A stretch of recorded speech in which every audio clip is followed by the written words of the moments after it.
Hello and welcome to Iowa Primetime Live, Iowa at the voice of college football. My name is Zach Heine and I am back. It's been a week and a half since I've been on doing the show. I was sick last Thursday, feeling a bit under the weather, so I was not able to do the show then. And then I was getting back from being out of town last Monday. I had to get some things figured out. So unfortunately, was not able to do the show on Monday either, but we are back tonight, Thursday night. Lots to talk about. Iowa, big win over Wisconsin. What did we learn from that game for Iowa? And this Penn State game, all of a sudden, looking a lot different than it did 3 weeks ago. Iowa looking like they have a pretty good shot to beat Penn State at home this weekend and keep it rolling, move to 5-2 on the season. We'll talk about that a bit later on in tonight's show. This is Iowa at the voice of college football. Make sure that you're following us on our socials. You can follow me at Zach_Heine, and you can follow my written work at Hawkeyes Wire. And of course, make sure you're following the voice of college football at the VOCFB. All of those social media links are scrolling along the bottom of your screen. Iowa Primetime Live, and let's not waste any more time.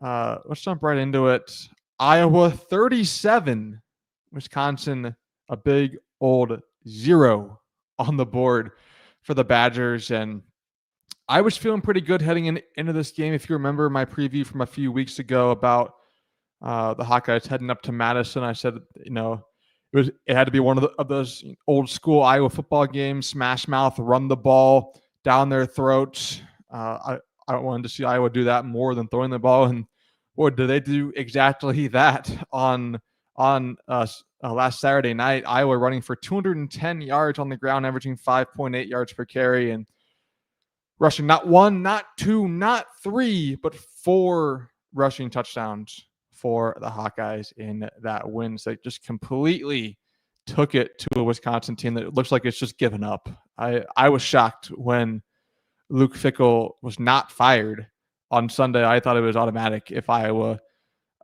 laid the hammer down on Wisconsin, that Luke Fickell would not be that head coach anymore. But he has kept his job somehow, and Wisconsin will probably lose by even more on this Saturday when they host Ohio State. It would not surprise me if Ohio State hangs 50 on Wisconsin. That team is just terrible. And can we talk about the push-up thing for a second? I mean, how honestly embarrassing is it for a program like all offseason, all spring, all summer, all we hear about is, Wisconsin was embarrassed by how they lost to Iowa last year. They did 42 push-ups after every practice, and they didn't. I mean, when have you ever heard of Iowa scoring 42 points? Iowa didn't get to 42, but they got to 37, and they held you scoreless. So I guess, what is that going to be? 79 push-ups for Wisconsin now going forward? Do they have to keep adding numbers to their push-ups every year that they lose to Iowa? I mean, it's going to get up there pretty badly. So I would recommend Wisconsin stop running your mouth and work on becoming a competent football program again, because you are far from that right now. Wisconsin is a complete mess. They're a complete joke right now. And Luke Fickell, that hiring, huge swing and a miss hiring Luke Fickell for that Wisconsin program. But we're not talking about the future of the Wisconsin program right now. We're talking about Iowa just completely kicking butt on Saturday, 37-0 over Wisconsin. Let's pull up the stats here for this game. We'll start with Iowa's offense. Look at Mark Gronowski, 17 of 24, 107 yards, no touchdowns, 1 pick. The interception was bad, really bad. It was last play of the first quarter. Iowa's up 17-0. They're going for the kill shot, and Mark Gronowski just kind of lobs the ball deep down the field into double coverage. It gets picked off. Not really sure what he was thinking right there. It didn't bite Iowa in this game, but that's the kind of mistake that he's really avoided most of the season. And so you can get away with it against Wisconsin, but that's the kind of mistake that you can't make against a Penn State or against an Oregon later this season, because that could cost you a game. It didn't end up mattering in this one. Iowa was very focused on running the ball.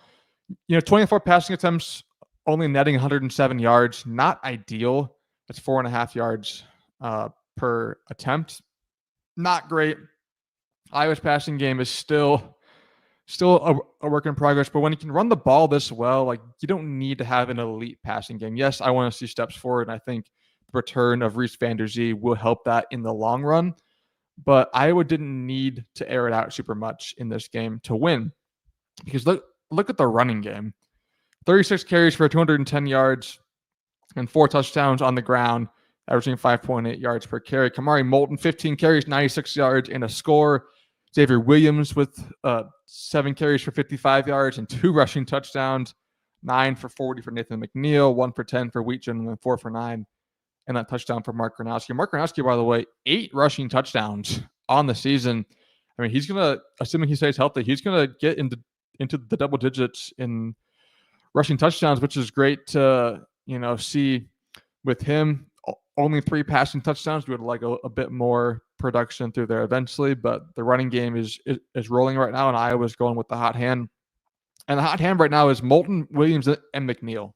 I mean, what a trio that they are right now. And I mean, Jazz Patterson even is someone that when he comes back, I mean, we're talking about a 4-headed monster there for Iowa at that running back position. And Jazz Patterson and Terrell Washington Jr. both out for the Penn State game. So Iowa is going to be relying on Moulton and Williams and McNeil once again to kind of carry the load against the Nittany Lions. And they did just that against the Badgers.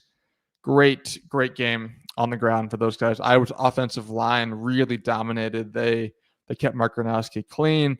They were opening, pass in the running game all night long. I talked about it before the game.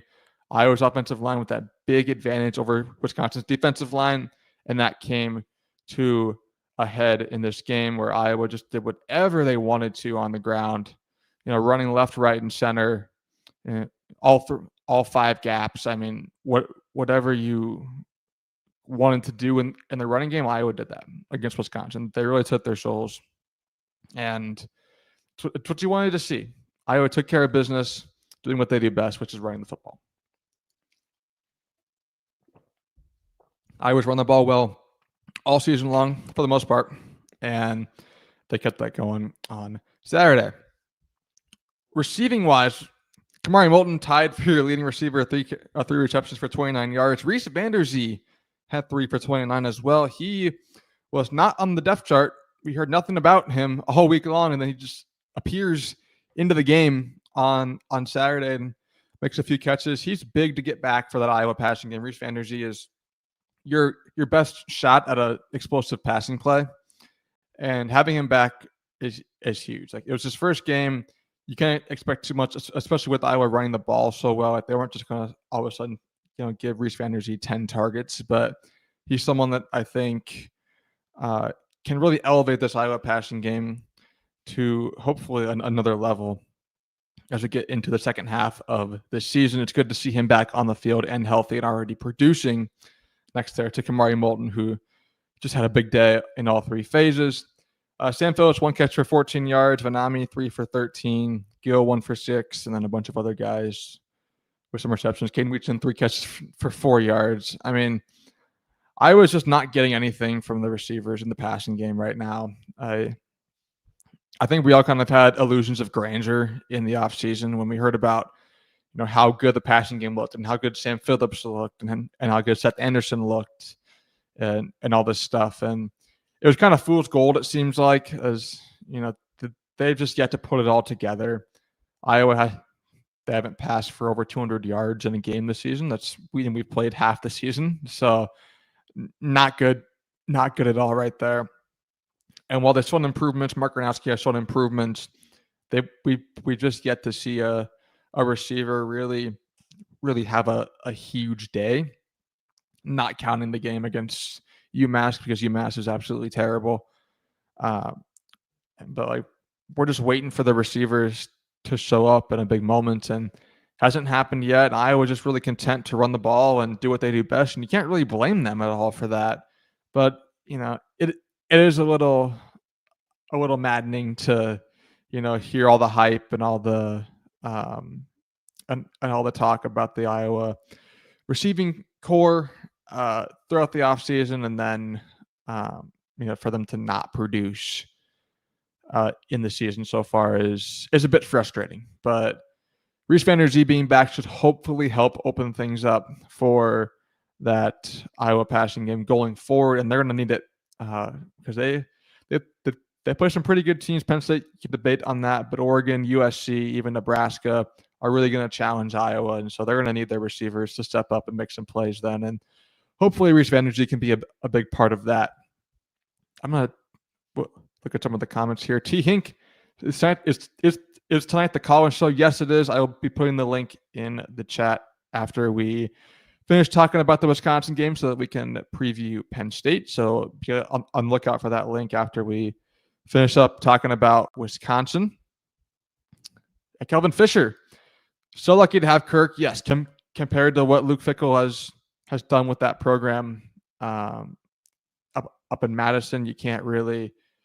I think you really have an appreciation for the consistency that Kirk Ferentz has. I think it's very fair to ask and expect more from Iowa. I think that's very fair, but I think you do have to, have some respect for what Kirk Ferentz has done, just how consistently he's won games. We know winning at least 8 games per season for the last 10 years, for the last decade, is not anything to scoff at. And I think you just have to have a lot of respect and admiration for what Kirk Ferentz has done, especially when you compare to the absolute tire fire that Wisconsin is right now. Mike in the chat, Penn State 31, Iowa 21. Majority of time when coach gets fired, the players and temporary coach wins next game. We'll talk about the Iowa and Penn State preview and predictions later on in the show, but I mean, Mike does have a point. Sometimes it can light a fire under a team when a coach gets fired and they have a chance to get back on the horse. I'm going to talk about a bit later in the show why I don't think that's the case for this specific Penn State team.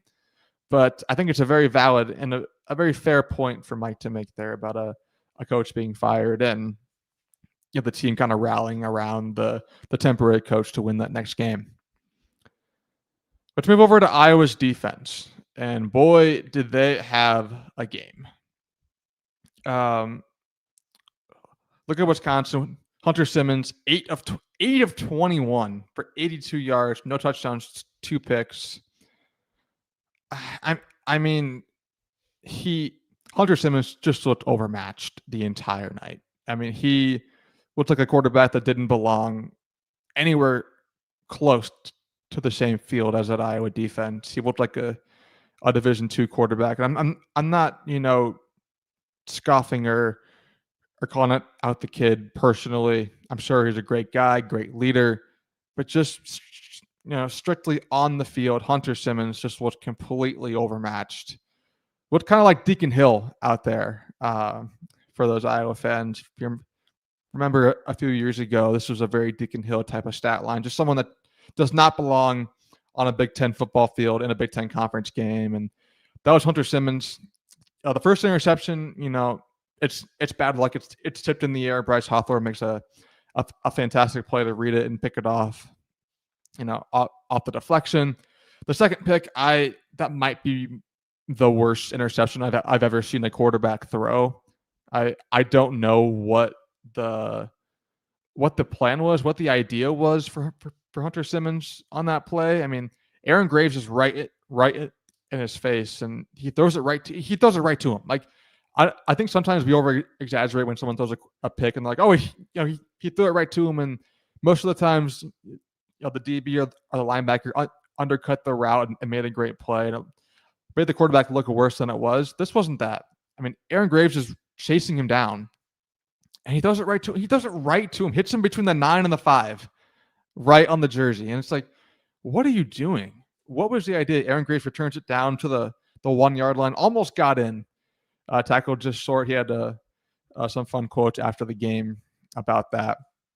But yeah, Hunter Simmons just completely overmatched against that Iowa defense. And, good on Iowa for taking advantage of that matchup and of that mismatch and really dominating the entire game. All 3 levels of that Iowa defense really went to work. And Wisconsin on the ground ran for 127 yards, 3.5 yards per carry. Dylan Jones was that freshman running back, that I talked about on my preview show. He had 16 carries for 69 yards, 4.3 yards per carry. Not bad for him. A bunch of other guys got some carries with really no success. Wisconsin could not run the ball. Iowa's defensive line went to work. What a day for those guys, huh? With Bryce Hawthorne, Aaron Graves with the picks and just really dominating the line of scrimmage. Iowa's defensive line was that unit that we talked about all offseason, needing to be the best unit on the Iowa defense, and they did just that on Saturday, just completely overwhelming the Wisconsin offensive line, and they were in the backfield all night long. All night long, they were in the backfield. I mean, and no big plays in the passing game. I mean, a 29-yard completion to the tight end Lance Mason, but that was it. Benny Anthony, who I said that they needed to lock down, 3 catches for 16 yards. They did a great job on him. No one else got anything going for Wisconsin. We look at the tackle leaders. Carson Shire with 7 total tackles and a TFL. TJ Hall had 5 tackles and a pass defense. Jackson Rexroth had a TFL. Iowa, no sacks on the night. Very surprisingly, no sacks, but they were able to just completely pressure Hunter Simmons into some mistakes, and Wisconsin did nothing offensively at all. And so you'll take, no sacks. It's whatever. That's all right. That's all right. You're gonna be fine there for Iowa. Look at Zach Ortworth with the pass defense down there at the bottom. The Iowa tight end hasn't quite found his game on offense, but doing some fun stuff there defensively. As I mentioned, Graves and Hawthorne with the interceptions for Iowa. Special teams, Drew Stevens 3 for 3 on those field goals, 4 for 4 on the extra points. Great to see Drew Stevens rebound there. The overall operation between the snaps and the holds and the kicks looked a lot cleaner on Saturday. So hopefully LeVar Woods, working there over that bye week to fix that unit. I talked about that needing to be an issue that Iowa addressed, and they did just that. It looked a lot better. And so shout out to the entire operation, and specifically Drew Stevens, who made all 3 of his field goals with a long of 49 yards. Nothing much going for Iowa in the return game. They didn't have many returns. Only one kick return, which was the opening kickoff, because Wisconsin didn't score. And then Caden Weechin had a few punt returns as well, with some good returns. Reese Dakin was fine. He put 2 into the 20 right there, average of 38.8 yards per punt. It didn't really matter too much in this game, but a decent game there for Reese Dakin. Overall, Iowa, they took care of business against a team that they're very clearly better than, and Wisconsin might be the worst team in the Big Ten. Honestly, right now, they are just absolutely pathetic and a complete mess. And Iowa took care of business on the road. They were the ones jumping around at the end of the third quarter instead of the fans and the student section. And that's always, when you're doing that, it's a great night. It's a great night for the Hawkeyes in Madison. A lot of confidence. They're up to 4-2 overall, 2-1 in the Big Ten. And they have a big matchup coming up with Penn State on Saturday. A very different Penn State team. Lots of changes over the last week for the Nittany Lions, and they look very different from how they looked 3 weeks ago. So what does Iowa need to do to win this football game, and how does Iowa, avoid a letdown? How do they avoid letting Penn State up off the mat in this game and try to get back on track? I will talk about that and give my prediction for the game right after this. You can make a difference here at the Voice of College Football. Use the Amazon link. Financially contribute to the Voice of College Football without spending a penny. Same shopping experience. It's easy. Go to any video on any channel. Go to the description section and grab the link right next to the capital letters that say Amazon. Use that link, and Amazon will instantaneously convert to your account, settings, history, everything intact, just like whatever link you use right now. No difference. Pay no attention to the product that you see right there. Just go search what you want. Don't forget the Amazon link. Thank you for your support. Sincerely, the voice of college football. And thank you to Mark Rogers there for that. You are watching Iowa at the voice of college football, Iowa Primetime Live. Make sure you're following me on X at Zach_Heine, and my written work at Hawkeyes Wire, and of course the voice of college football at the VOCFB. You can follow that at the ticker below on your screen. It is our call-in show as well, so I'm going to throw that link into the chat, and feel free to hop on, talk about whatever tickles your fancy. If you want to talk about Iowa versus Wisconsin, talk about the Iowa Penn State game that's coming up here, whatever you want to talk about, that link is in the chat. Scott in the chat, go Hawks. Yes, indeed, Scott. Mike says Iowa will win a close one against Penn State this weekend. And yeah, it would not surprise me at all. Penn State, let's get into it. Let's address the elephant or elephants in the room. James Franklin is fired. He is no longer the head coach at Penn State after their home loss to Northwestern. I mean, what an absolute disaster Penn State's season has turned into. They were 3-0. They were riding high, number 2 in the country, feeling themselves. And you lose 3 games in a row. Losing to Oregon at home in double overtime, that's fine. Like, whatever. It happens. It's another big game loss for James Franklin, but you can understand that one. Losing at UCLA and at home against Northwestern back-to-back weeks is unacceptable. And Penn State knew it, and they fired James Franklin. He is gone after a decade, I believe, in charge at Penn State. But it wasn't just Franklin leaving. It's a double whammy for Penn State, or I guess, some Penn State fans probably not too upset about James Franklin being gone. But quarterback Drew Aller, the senior quarterback, lots of NFL hype for him. A lot of people thinking he could be a top 2 to 3 round selection in next year's NFL draft. Hasn't quite had that season that you would expect from someone with the raw traits that he has.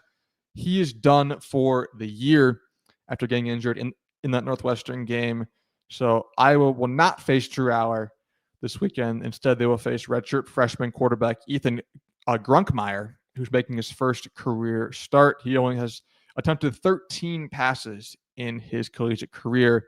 So Iowa getting a very inexperienced quarterback in Kinnick Stadium on Saturday night, making his first ever start. And what a place to make your first ever start at Penn State, at Kinnick Stadium. So Iowa's got to take advantage of that. But a new quarterback, new head coach at Penn State walking into Kinnick Stadium. This is either going to be, a disaster for Penn State, or it's going to be a rallying cry.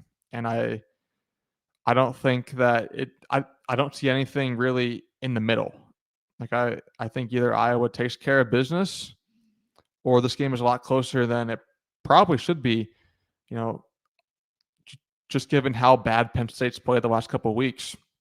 But to talk more about this Iowa Penn State game, we got our first caller, my man T Hink, in the chat and into the show. And let's talk about it, T Hink. It's good to see you, my friend. It's been a couple of weeks for me off here, but back here talking Iowa versus Penn State. No James Franklin, no Drew Aller.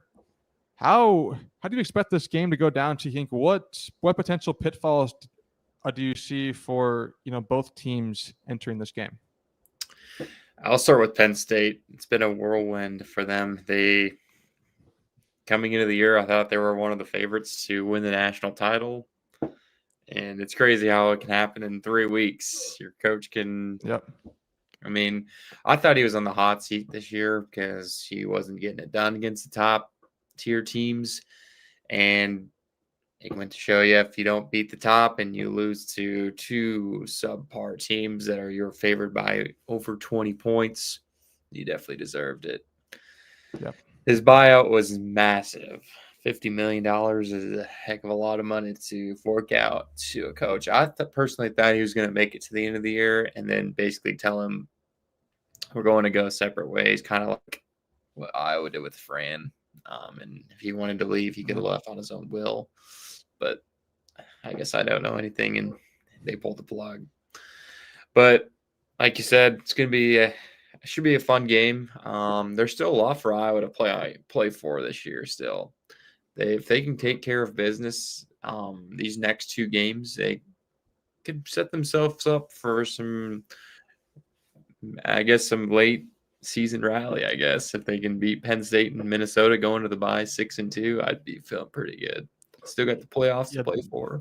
Yeah, they might be ranked entering that Oregon game if they handle business here and a few other teams fall. I think they're close to receiving votes here recently. So who knows? Maybe Iowa could be a top 25 matchup at Kinnick in a few weeks against Oregon.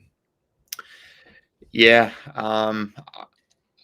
For me, I think Iowa either wins by over 2 or wins by double digits, or it's a last-minute field goal. I don't see anywhere on this planet where Penn State runs away with it. Now, if you would have told me when they had Drew Aller still, I'd still feel like they could still beat us because it's Penn State and they still have top-notch athletes. Like you go up and down the roster, they have 5 and 4-star athletes and a lot of talent that's going to go to the next level. Yep. Just having one of the top positions out of the game, in my opinion, is what's hurting them the most. If Drew Aller wasn't hurt, I think Penn State's favored by, I don't think a touchdown. It's probably the opposite. It's probably 3.5. I was going to say 3 to 4 probably. And Kelvin Fisher makes a great point in the chat. Phil Parker has faced 17 first-time starters at quarterback. A perfect 17-0 against those starters. And redshirt freshman Ethan Gruckmeyer is going to be getting the start for Penn State, a 4-star recruit in the 2024 recruiting class, but he's only attempted 13 passes in his career. He's 9 for 13 for 114 yards, 1 touchdown and 1 pick across those attempts. And this is his first career start, and facing an Iowa defense that's really coming into its own the last couple of weeks, especially with that defensive line at Kinnick Stadium. That place is going to be absolutely electric on Saturday night, a night game. I mean, you probably couldn't, throw your quarterback in a much worse situation if you're Penn State, but they're going to be relying on that running game. Katron Allen and Nicholas Singleton, a 2-headed monster at running back. Iowa's rush defense here has been really good this year. They're only allowing 79 rushing yards per game and about, I think it was 2.8 yards per carry. So, for me, at least, I think this game is going to be won in the trenches at the line of scrimmage. If Iowa can stop the run, if they don't let Allen and Singleton beat them, I think Iowa's defense just completely dominates. But if they can't stop the run, if Allen and Singleton are running wild all night long, it could be a lot closer than I think a lot of Iowa fans would hope for right now. Yeah, I think it's going to be a run-heavy game. Especially, it sounds like it may be raining, so yeah, it's going to be limited in pass plays down the field. But this season stats overall for Penn State coming into the year, I thought they were going to be a lot better than what they were, but their pass game hasn't been too very good this year. I mean, they're in the top 100. They're 96. That's not good enough for Penn State, though. Yeah, and they brought all those receivers in. Devontae Ross, the Pena guy from Syracuse. They don't let Devontae Ross beat you again, Iowa. I was going to say, yeah. He was a killer for Troy last year. He killed us, and like Kirk said in the presser, hopefully they can at least get a tackle on him. But yeah, I think they'll, especially if it's raining, it won't be very much explosive plays. Their defense, their rush defense is still, I mean, you would think they would be pretty good, but they lost was Abdul Carter to the NFL draft. Abdul Carter, yeah. And they have denied Des Sutton, who's should be a first or second round pick probably with that raw talent, but just hasn't quite put it all together this year for Penn State. Mm-hmm. Yeah, I don't know. I like I said, I think Iowa wins either by 2 scores or Penn State walks it off in a walk-off fashion like they did last time. Not a touchdown, but probably like a last-minute field goal would be my guess. But Yeah, I don't hope it doesn't come down to that point. no, I hope not, and I think it's a really interesting conversation when you think about this game because I there was someone in the chat earlier who made a point about Penn State rallying around a new coach and going and winning the game, and I think in a general sense that's usually it can happen. I think we see that a lot in any sport. You fire your head coach, your next game, a lot of the time the players will come out kind of with a renowned sense of let's go win one for the Gipper kind of win one for this new coach. But I think for Penn State, I just wonder what's the motivation in that room right now, because so many of these guys came back, yes, for the NIL money, but they came back to play for a national championship. Right. And they're 3-3. They're not making the playoff, especially with with those losses. And so I wonder what's the motivation here? You want to. I think we're at a point in college sports where it's less about playing for the name on the front of the jersey. And so I just wonder, head coach fired, quarterback out, tough road game, 3 losses in a row, out of the college football playoff.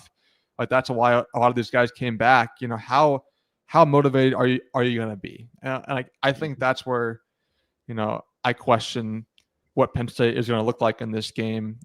Sure that there might be a rally early, but I really do think at the first opportunity where Penn State falls behind, if Iowa scores first, if they march down the field and score a touchdown, I just don't know if Penn State has that mentality of we want to come back, we want to win this game for our new coach. And so I don't know what the mindset is in that locker room right now. Yeah, I agree with you on that part. It's not the same situation as UCLA. UCLA, they already had nothing to play for. They weren't coming into the season preseason type like Penn State was. Yep. They weren't favorites to win the national title, like you said. I personally think when they lost to Oregon, that loss was fine, but when they followed it up to UCLA, I could just see it on the writing on the wall where they just said, "Screw it, the season's done," and that's why they lost next week, because they just thought they were so good and that they should have went 12-0, which it's very hard to do such. Yeah. And now that they have 2 terrible losses, I don't care if Northwestern's 4-2 and 2-1 in the Big Ten. Northwestern is not good. Yep. UCLA is not good. I don't care if they're on a roll in beating teams. They haven't beat anybody. They beat Michigan State. That's not a nobody this year. Don't tell me that they're going to be motivated to come into Iowa City and at least compete. I just don't see it happening, especially with those 2 terrible losses. Yeah, I don't even know if Penn State's going to make a bowl game this year. I mean, they're at Iowa, and then they have Ohio State, Indiana, and Nebraska still on the schedule this year, and that Ohio State game is on the road. They're at home against Indiana. They're at Michigan State. They're at home against Nebraska, and then they're at Rutgers. I mean, they already have 3 losses. If they lose to Iowa, Penn State, and Indiana, that's already 6 losses, and they would have to win out to just make a bowl game. I mean, just imagine if you had told a Penn State fan before the season that we'd be sitting here in mid-October wondering if they'd even make a bowl game. I mean, just insane how quickly a season can change. As you mentioned, in 3 weeks, you go from number 2 in the country to unranked, and with tons of future questions. And now one of your head coach, people that you wanted to bring in, and Kirk Cignetti, he just signed a big extension with Indiana, 8 years, ton of money right there. So he's off the board. So I don't even know where you go with that head coach search. So I'm with you. I don't know where the motivation comes from for Penn State this game. Maybe we're seeing it wrong. Maybe they come out and that 4- and 5-star talent really shines through and they give Iowa a great game. It wouldn't necessarily shock me, but I don't know. Right? I think Iowa still got so much to play for. They're at home. They want to get a big win. They still have 9-10 wins on the table, and I guess an outside shot at a college football playoff if they were to win out. And so Iowa still got their season to look forward to. So I think they're going to be, definitely the more motivated team heading into this one. I was going to say, Iowa's got a lot to play for. They can take care of business this week and next week. If we can take care of business these 2 home games, then you go into a bye. I would take the bye, go into the bye 6-2 any day. We were right there with Indiana. Like, I don't think we're that far off considering where we've come. Like, we were a screen pass away from winning that game in Indiana. If we get the first down, we basically bleed the clock out because they had no timeouts. If you had Mark healthy the whole game, you win that game. Yeah. And I think Iowa played Indiana better than Oregon did. I agree. And that was a road game for Indiana too. I thought Iowa played a way better game than Oregon did. And I don't know. Oregon's still a great team because they've got that talent all over the field. It'll be really interesting to see how we match up with them. I know it's probably not. It's going to be probably 5 stars versus 2 stars, but Oregon's.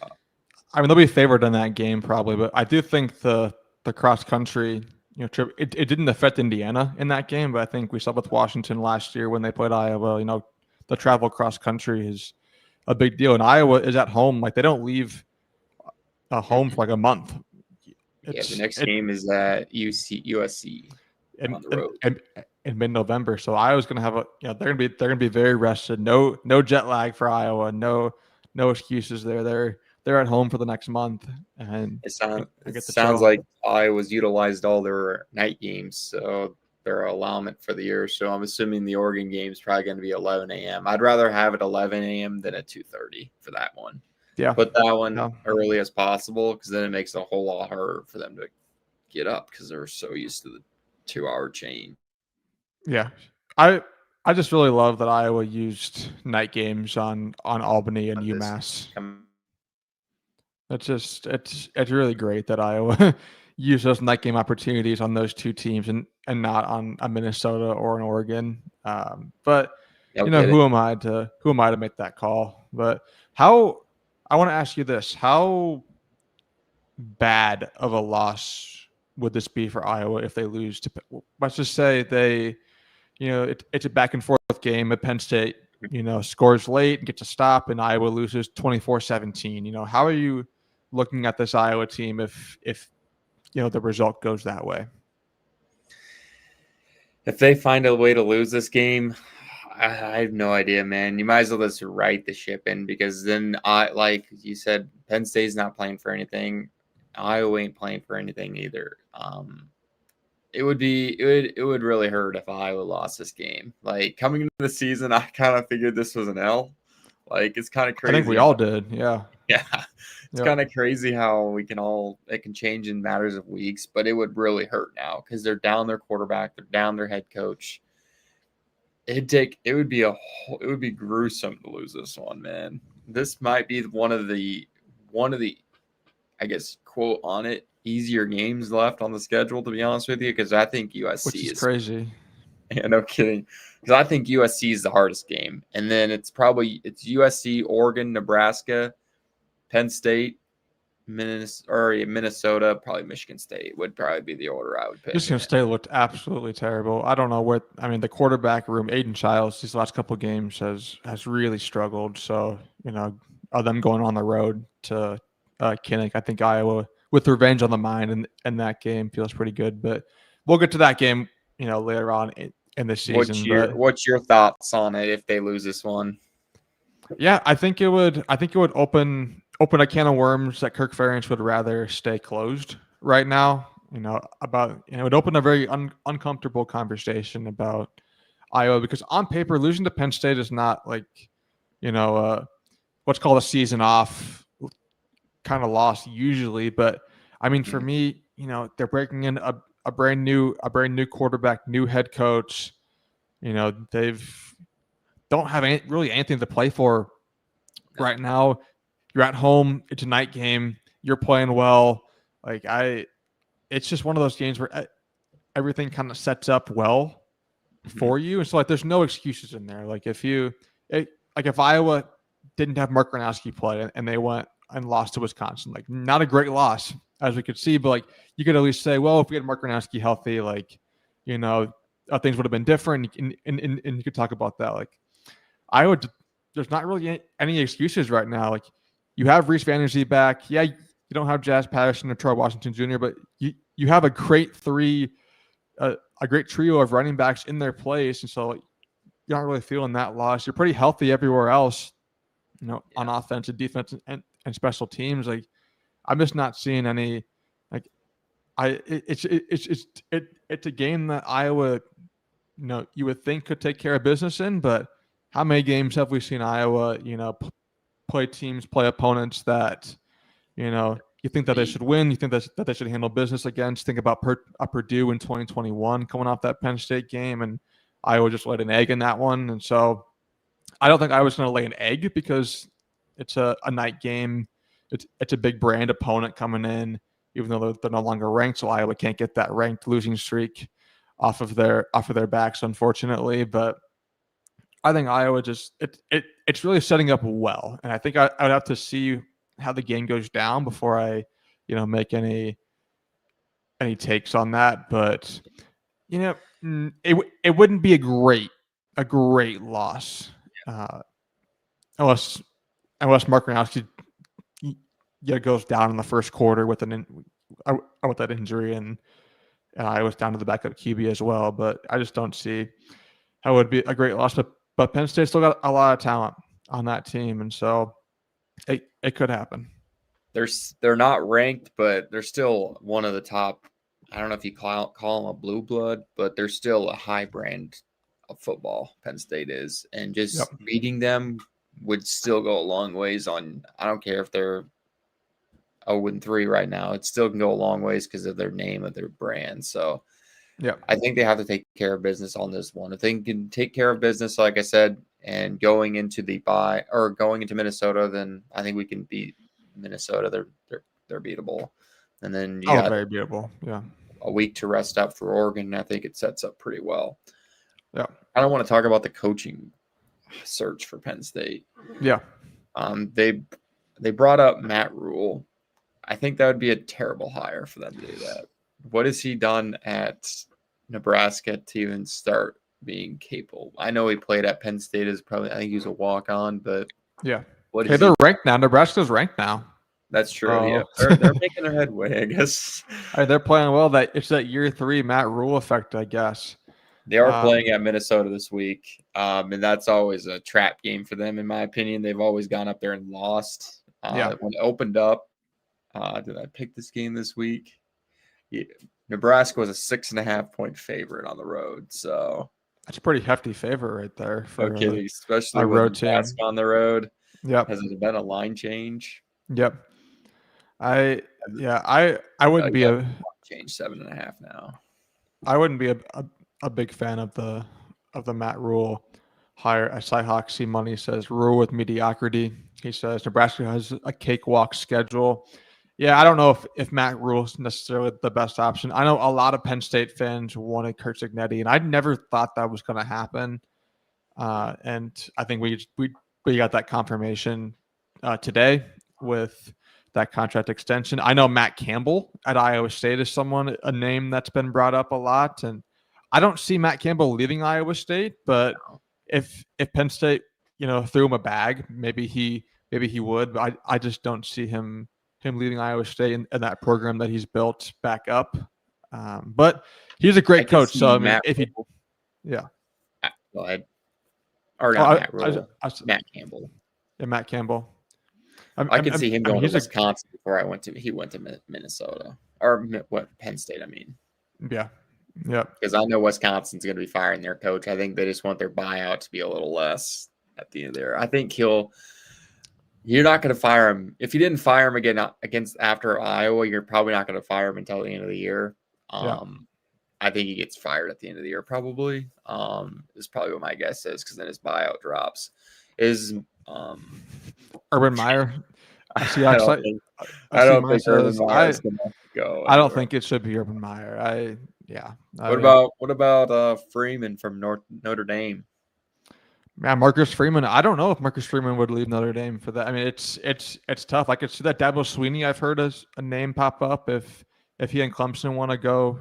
I want to part ways mutually. Maybe he, pulls up with at, um, with that Penn State job because it's kind of a lateral move. I mean, I think Clemson is a bit of a better. I mean, they've definitely had more success in the last 10 years, obviously, than Penn State. But in terms of the caliber of program, Clemson to Penn State is a pretty lateral move. So if Clemson wants to move on and Dabo Swinney wants to keep coaching, I could see him, entering his name into that hat. But I think that there's a lot of different options that Penn State could go with here, and they have the money, even with the buyout to James Franklin. Like, it's a premier program. They have a lot of boosters and donors, I'm sure, that are going to shell out money for the program, and so I think they could really, have a lot of different options. I've heard Mike Elko, the Texas A&M head coach, potentially as an option to go there. So Duke's Manny Diaz, he could go there. He was a defensive coordinator, I think, for them. So that was another name.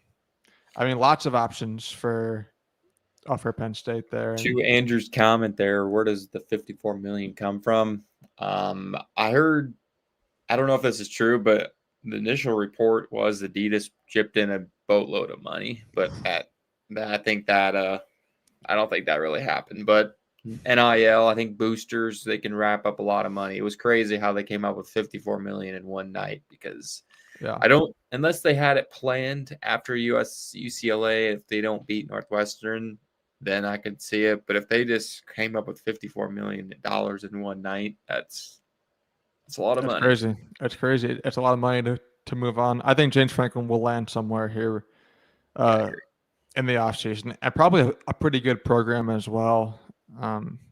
Because I mean, he can recruit. That's always the thing with James Franklin. Like, he can recruit. He just wasn't able to win the big game at Penn State, and unfortunately, when you're somewhere for 10 years in a program like that recruits so well, it puts so much money into their program and expects to win and expects so much. If you're not going to do that in 10 years, like, unfortunately, you're not going to be able to keep your job. And so I think he'll land. I think James Franklin will land somewhere at UCLA. I don't know about that. Wouldn't that be a story right there if James Franklin goes to UCLA? That's actually, I see. Cyhawk Sioux Money has a point there. He actually might go there. I thought Row Your Boat would end up there. He'd fit in that culture, but I kind of think he wants to be the outcast in Minneapolis. Yeah, PJ Fleck loves playing that. Loves playing that role. So that wouldn't surprise me if Florida State moves on from Mike Norvell potentially. Maybe Franklin lands down there with the Seminoles. I mean, there's lots of options. It's going to be a wild off season of lateral moves and coaches moving and transfer portal, because it's only 15 days this year and it's only not one now. Yeah, it's not. It's only one cycle, so that's gonna be fun, man. I'm excited for it. It's gonna be a wild off season. T Hink, before I let you go, I want to hear your score prediction. Iowa, Penn State this weekend at Kinnick Stadium. Does Iowa pick up the win, or does Penn State pick themselves up off the mat and go on the road and win? It's hard for me to see Penn State come into this one motivated, especially down there starting quarterbacks. Coach fired midway through the season. Night game. Those night games are brutal for starting quarterback, especially redshirt freshman, I think is what he is. Yep. I'm going to stick firm to it. I think Iowa gets it done 23-13. I think it's a low-scoring game, so the rain in the forecast, but 23-13, I think Iowa gets it done. Carries the momentum from Wisconsin on to Penn State and gets it done, and then we'll get into Minnesota, but I think Iowa takes care of them. 6-2 is my prediction going into the bye week with Oregon coming into town. And I'll leave it at this. Scott's comment on the Dowling kid, he did play at Dowling. Jackson Smolik. I think he's a or true freshman, possibly. I thought he was going to be the starter, but I didn't think he had what's his face, the redshirt freshman. But That'd be a Ethan heck of a game. Drunkmeyer. He to come Yeah. back to his home state of Iowa and start. That'd be Yeah. Wouldn't that be something? That would be a story right there. Thank you, T. for coming on and talking some Hawks and 23-13 Iowa beating Penn State. That's what T. has. Thank you, my friend, and have a great night. No problem. And Cyhawk C Money, give a call in. You're good call on Corey Bradis calling show too. So and a shout out to Cyhawk C Money right there. Thank you, T. Hink. Yep. All right. Last 10 minutes of the show right here. A lot of comments to get into. I'm going to go back up here to the top. Andrew says, how successful could Penn State be at passing? I don't see them being super successful in this game with the new quarterback. And as T. Hink mentioned, with the rain and at Penn State's running attack, as you mentioned, probably a run-v-run game. They're going to try and get Katron Allen and Nick Singleton going in this one. They're going to rely on those guys to pick up yards, move the change. So I just see Penn State that being the game plan. Obviously, you're gonna have to throw at times, but I don't think that's going to be what they go into trying to do in this game. They're going to rely on that run game to really do some damage. Scott says, without Aller, I find it hard for Penn State to win. It's a tall task. New head coach, new quarterback, going on the road to face a good Iowa team. I mean, they're gonna have to play their best game of the season in order to beat Iowa on the road, and we'll see if they can do that. Andrew says special teams probably will be important in this game, and you bet on that, which is why it was great to see Drew Stevens and the entire field goal kicking operation look really good against Wisconsin. They're going to need that to be solid. Reese Dakin booting punts down, pinning Penn State deep. And obviously, Caden Weetson, if he gets some opportunities in the return game, is always dangerous. And so special teams, LeVar Woods units will be crucial for Iowa if they want to beat Penn State this weekend. Cyhawk Money says Penn State is loaded with talent and has all three coordinators. Yeah, I think we get into the conversation about the new quarterback and about James Franklin being fired, but this is a Penn State team that still has so much talent. I mean, 4 and 5 stars loaded and lined down the roster. A future NFL draft picks everywhere. A lot of highly paid coordinators. Like, this is not going to be some walk in the park for Iowa this weekend. They're going to have to earn this win, but this definitely isn't the same Penn State team that we thought they were going to be 3 weeks ago when they were a top 5 team in the nation, but still lots of talent. And if they can find a reason to play, they're going to give Iowa a game for sure. Scott says Mark not at 100%. He definitely didn't look. He definitely didn't look like it against Wisconsin. They're going to need him to, be closer to 100% this weekend, because they're going to have to throw the ball a bit more than they did against Wisconsin and definitely be more successful than they were against the Badgers. Cyhawk Money, Penn State quarterback is the heir apparent for next year and a huge talent and recruit for them. Yeah, Ethan Drunkmeyer is very talented, 4-star recruit, redshirt freshman quarterback. Could definitely be the future for Penn State. It is a tall task for him to go in there on the road, first career start against a good Iowa defense and win, but we'll see if he can rise to the challenge. As we go back to the buyout talk, Scott says Mike Norvell's buyout is large at Florida State. Yeah, I'm not sure if they're going to officially buy him out yet, depending on how the rest of the season goes. But I think it could be a possibility if things continue to kind of go off the rails for Florida State the rest of the season. Cyhawk Money says, will Penn State run defense allow Iowa to gain 200-plus yards rushing? I don't know if Iowa can bank on 200 or more yards on the ground. I think if you can get 150, 160, and average about 4.5 to 5 yards a carry, I think you'll be very happy with that. If you're Iowa, this is still a talented Penn State front, even though they haven't quite performed up to that talent so far. but it wouldn't shock me if Iowa rushed for over 200 yards, but I'm not expecting that right now. I think 150, 160 on about 5 yards per carry is what I'm hoping to see from this game in this game, and then Iowa getting a few big plays, hopefully, in the passing game. It it it it is the America Needs Farmers game, as Cyhawks Money mentioned, and our friend from Troy is back to see us in Kinnick again. Yes, Devontae Ross, the Penn State wide receiver, killed Iowa last year with Troy. I think it was 5 catches for 142 yards and 2 touchdowns. He just completely owned Iowa at Kinnick Stadium last year. Now he's back with Penn State.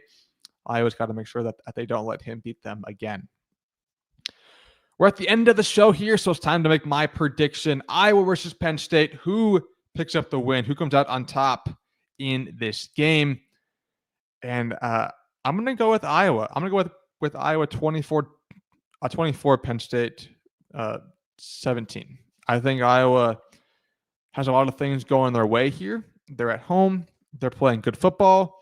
Penn State's going through a lot of changes in that program at the moment. I think things are setting up pretty well for Iowa. It's going to be a game. Penn State is going to give them a game. They're going to make Iowa earn it. They're going to make Iowa, have to play very well to pick up a win. But I think Iowa can do that. I think they're at home. I think they're due for a big win. Yes, it's not a ranked win technically, but this is still a team that has a lot of talent and was ranked as high as number 2 just 3 weeks ago. So a chance for Iowa to kind of prove themselves on Saturday night in front of a sold-out Kinnick Stadium. I think they do just that. Iowa wins 24-17 over Penn State. Thank you all for tuning in to Iowa Primetime Live, Iowa at the Voice of College Football. I will be back on Monday night at 6 p.m. Central Standard Time, hopefully recapping an Iowa football victory. Until then, enjoy the game, everybody, and go Hawks.